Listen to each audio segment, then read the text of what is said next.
Coach, let's go back to Colorado College this past weekend. So a couple of games, the Friday night game kind of went right down to the wire, had the lead, and then they were able to get a power play goal early in that third period, and then it was nip and tuck the rest of the way through, and then they scored late. Saturday night, you're a little bit shorthanded on the bench, and still the effort was right there, and still a game within reach in that third period. So kind of your thoughts as you look back. Yeah, we look back over 6 periods. We thought we played 3 really good periods on Friday, and probably Saturday was 2 of the 3. The third period was not good. Full marks to Colorado College. They closed out the series properly, and we kind of stood there and watched them play and turn pucks over and just didn't play the way we had been playing. I'm not exactly sure why, and nothing really happened early in the third period that kind of threw us sideways. It was a 3-1 game, and everything. We were 1 shot away, and then at the end we had a little bit of a push, but it wasn't. It was way too little, too late at that point. But looking back realistically at all 6 periods, we thought there was 5 really good ones. Unfortunately, we did get banged up. That's been the story of this season. 2/3 of the top line goes down, and that puts 5 quote unquote regulars in the stands, and that's hard to get over. We knew our depth was going to be challenged, especially up front this year. It's been challenged the whole year. The one thing I was disappointed in on Saturday, outside of the third period, was the way some of those depth guys played. I mean, we need guys to step up and hopefully help. I think the top guys continue to play well, but our depth guys struggled, and it showed on the score sheet. And that's something that we need help with. That's opportunity for guys to maybe play more than they played before. But on the road, the matchup is the matchup. I mean, you're going to get the other team's top line potentially, and that's something you have to be ready for. And you got to get the job done. And we struggled with that on Saturday. So the process is always something we can do better with. I don't think it was great over the course of 2 games, but Friday's was 6 of 12. Saturday was 3 of 12. Obviously Saturday's not good enough. 6 of 12 usually get the win there. You do on the road with a really good goaltending performance, which we thought we got. So you put that to bed now, and you go back to work. Unfortunately, we don't get any healthier. It'll be the same. Basically the same lineup that we had Saturday will be the lineup for this weekend, and the 5 guys that are out remain out, and it looks like it'll be longer than shorter, which is again an opportunity for other people, and we need people to take advantage of that opportunity. With that said, how concerned were they? Being kind of on the road, you're only allowed a certain number of travel players. So even though we had the whole full complement of guys there with us, some of them are hurt, but some of them weren't going to be eligible to play anyway. How concerned were you with the amount of ice time, kind of what were the pseudo top 2 lines this past week? Yeah, very concerned. But altitude, blah, blah, blah, tight turnaround, which both teams had the tight turnaround. 7 o'clock Friday, 4 o'clock Saturday. So that's not something that you spend too much time on, because they've got to deal with the same thing. But like I say, that's where. So what do? Do you just try to spread things out a little bit and try to have 3 lines or 3 and 2/3 of a line, or do you kind of stack the top and go about it that way? And there's no right answer. There really isn't. This week our full complement is 23 to travel. We only have 22 healthy bodies, so we're only traveling 22, which is, again, that's just the way it is. We will have to deal with it. I can tell you, nobody is going to feel. Nobody at Minnesota Duluth is going to care, because they've had a very difficult year when it comes to roster upheaval for whatever reason. For whatever reason. So, we're preaching the choir when it comes to those guys, and I think they've done a nice job of stepping up. Their top people have stepped up. Their depth people have stepped up. I think for the most part, their goaltending has been good. So that's what we're going into this weekend, and we have to be ready for it. This is the type of year. Now, in the past, we've stayed on the road for a couple of weeks. This time we came home, spent time in our own bed, and hopefully gathered ourselves and regrouped, and we'll get on the bus tonight and go to Duluth, hopefully ready to play well. Looking at Duluth, the opponent this weekend, probably going into the season, not the record that they would have expected or hoped for, so they're hungry. But You mentioned some roster turnover for them. It seems like the goaltending has started to click a little bit more for them of late. You know, they coming off a split against Western Michigan. What can you expect from that team coming up this week? Well, I think you used the word hungry. They're a hungry team. What I saw on tape against Western Michigan was a hungry team. Now there was some. It was a crazy series. A bunch of 5-minute majors for Western and 5-on-3 goals, and they've got what you can expect. Is you can expect one of the most dangerous power plays in the country. You can expect a team that's going to play hard because they're coached hard, and a team that's playing off the coaching is well coached, and they play well at home. And I don't know. I mean, Wads has been around a long time in this league, and I don't think this building's been overly friendly to the Redhawks, for the last 10 years. So a team that plays well at home. So that's what you can expect, Drew. I have the utmost respect for this coaching staff and Scott as a head coach and the way his team plays, regardless of who's in the lineup. And I think that's what you can expect. A team that's going to come after you and be hungry and be confident because they're playing at home. You mentioned your short roster, you're short-staffed a little bit this weekend, and hope to get those guys healthy before too long. But the moving forward, practice this week, the guys that you do have available and are ready to suit up. What have you seen so far this week in practice from those guys? It's been good. Our practices over the course of this season have been really good. It's a team that's willing to prepare. We unfortunately haven't brought that preparation at times into games, but league games, last weekend we had a great 2 days of preparation. Our game on Friday was really good. I heard from lots of people that we deserve better, and now those are things that you have to, okay, if you deserve better, you have to go get it. You have to go take it, especially in this league. And we didn't do that. So our preparation's been good. Now we have to bring that preparation in the game on Saturday or Friday, and we have to buy into a game plan and hopefully trust that game plan and take advantage of it. That's going to include special teams. That's going to include faceoffs. That's going to include all the things that it always includes. And we need our guys to buy into that, just like they've done most of the year. And Bruno Braveras was one of those guys getting that chance to play because of Logan Neaton's injury. So, and you mentioned it, I think, Saturday night. He just seemed cool out there, and his demeanor out there. What does that say about him as his development here now and finally getting a chance to play? Well, it's one of those things, Wads, that we knew this, okay? We knew that Bruno had this in him. Unfortunately, the way this season has gone, you look at October as an eligibility thing, you look at November as a health thing. Then one of those, in there, he had one start at St. Cloud State, who's turning out to be one of the top teams in the country. And it definitely wasn't his doing at all. But he had a good start at Niagara, came back after his trip home, seems like he was ready to go, and now his overall presence about him is just better. Now, we need to defend in front of him.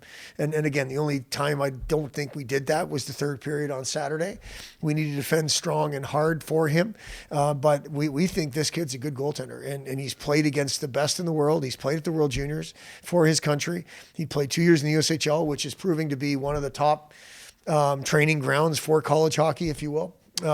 So he's just got a gamer attitude about him. When it comes to games, he's cool, calm, and collected. Now he brings that in practice. He just hadn't had an opportunity to play games and to play the way he played back to back, again with a tight turnaround. That bodes pretty good for the next 14 games in terms of our depth and goal when we get Logan back. We'd like it to be a two-man show here, and I think Bruno's proving that it should be. One final thing about Minnesota Duluth going up there this weekend. Played them about 6 weeks ago here. 2 very tight games. He had a lead in the Friday night game. They came back. The Saturday night game looked like you had the tying goal. It was disallowed. So how much have they changed from where we saw them back in December? I don't think they've changed myself. No, you'd have to ask them that. But on tape, it looks pretty similar. I think, again, they lost one forward to, I think, an academic issue. I don't know what happened to the goaltender that we saw that weekend, but he did not play against Western this weekend. No, I think Thiessen is is their other goaltender who's really, really good. So I think it's the same. I think it's the same team, but I do think they're coming off a weekend where they looked hungry, and they had I think it was a tie game going in the third period on Saturday night. They were one period away from a sweep against, we all know how good Western is, especially at home. So I think they're going to be a confident bunch, which I think they were when they came in here. We looked at that series as, 100% an even series. I don't know the way they looked at it, but they walked out of here with 5 points, and we walked out of here with 1. So we're going to find a way, and I think that starts with believing and trusting and playing to an identity and to a game plan. Hey, Albin, good to see you. Welcome to Miami, because we really haven't had a chance to talk to you since everything that happened to you at the beginning of the season. So you didn't get a chance to play early on, injured the very first day of practice. So can you kind of walk us through what happened then and the whole process of finally getting back to play? Yeah, so basically I injured my knee a little bit in the first practice there, and it was worse than expected, so I had to get surgery, and I got back earlier than I expected as well, so that was good, but that's a lot thanks to my PT, Mike, Keith, and all the other coaches that are helping me. So I've been doing a lot of off-ice workouts to get in shape and as much as I can, and I'm happy I'm back playing this year. Didn't think that for a little bit, but happy I'm back. What was your feeling then when you did finally make it back? Obviously, it took a lot of work from a lot of people, including yourself, probably working the hardest of all to make it back. What was that feeling when you finally got a chance to play? It's my last year of eligibility here in college hockey, and I came from Miami for a reason. I was just happy. Didn't think I was gonna made it this far after that, but it's been fun being around the guys, playing hockey again, and just trying to show that on the ice as well. Turn our attention now to more execution and X's and O's the last 2 weekends. Obviously, last weekend, tough weekend, but in both games, hard-fought games. Both those teams, Western Michigan and Colorado College, they're big, they're physical teams, able to come away with a win against Western Michigan the weekend before. What was the difference in that weekend to last weekend? I don't think it was a lot of difference. It's just we had a couple of bounces bouncing our way. I think the last 2 weeks we have been playing very hard. We've been engaged and follow our game plan as much as we can. And obviously the second game there against Western, we showed that we can beat anyone in the nation. And unlucky, we were, I think, a little bit unlucky against the Friday game there in Colorado. It was a couple of unlucky bounces, but I think we've been playing pretty good the past 2 weeks, and I hope we can continue that into Duluth this weekend here. We've talked to Coach at times during the season about sort of trying to create your own luck, and you mentioned the lucky bounces, but good things happen when you throw the puck on net, when you get bodies out in front of the net.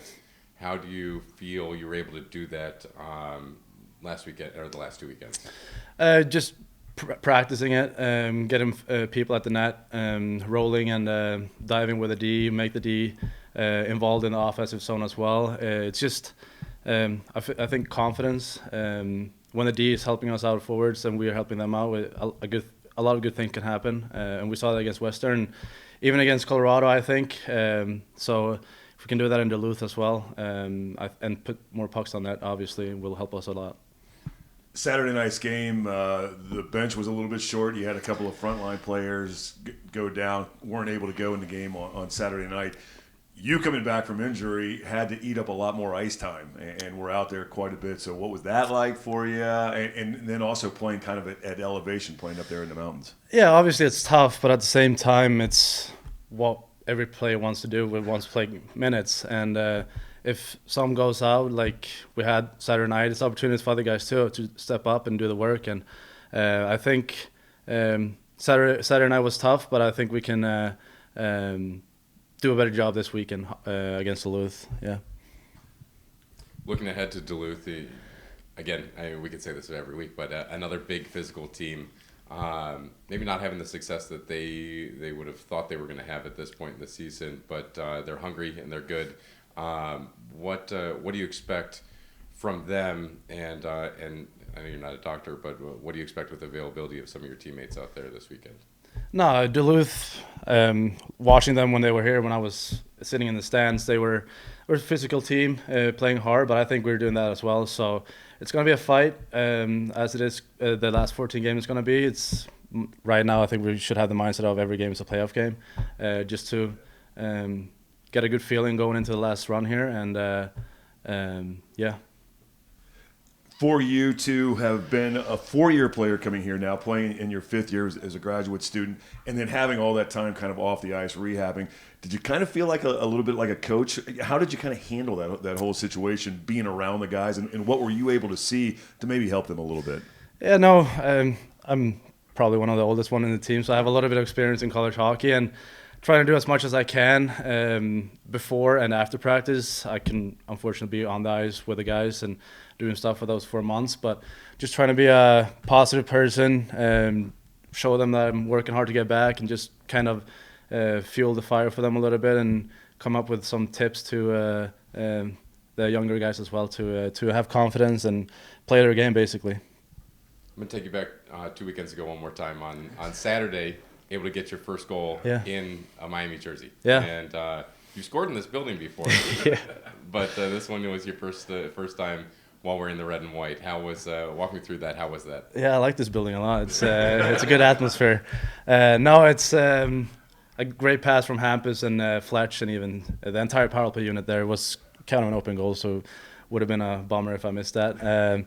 No, it's obviously nice to get that out of the way, and then just to get the power play going again. I think we've struggled a little bit, but getting that first goal will hopefully help us going forward here too. One last question for you here. So you've had a very unique journey to get here to Miami. This is your 3rd school, so you played at Providence first, then Niagara, then here. So it might not become so uncommon moving forward with the transfer portal. So kind of what's it like to be here? What was that process to get here to Miami? Obviously, I went to Providence first, and it didn't really work out for me. So, and then obviously COVID happened, all this rule changes happened. So I'm grateful for that opportunity to come to Niagara and basically showing who I am and get the ice time I wanted and get the confidence back basically. And then had 2 really great years in Niagara. I loved it, all that. And then wanted kind of another change, and Miami was on me, and I was on them, so it was a great fit, and obviously the injury kind of messed it up a little bit, but now when I'm back, I enjoy coming to the rink and see the guys and playing for the red and white, and yeah, it's just awesome. I didn't think I was gonna come this far after that injury, but now I'm very grateful for where I'm at in my mental and physical place. Yeah.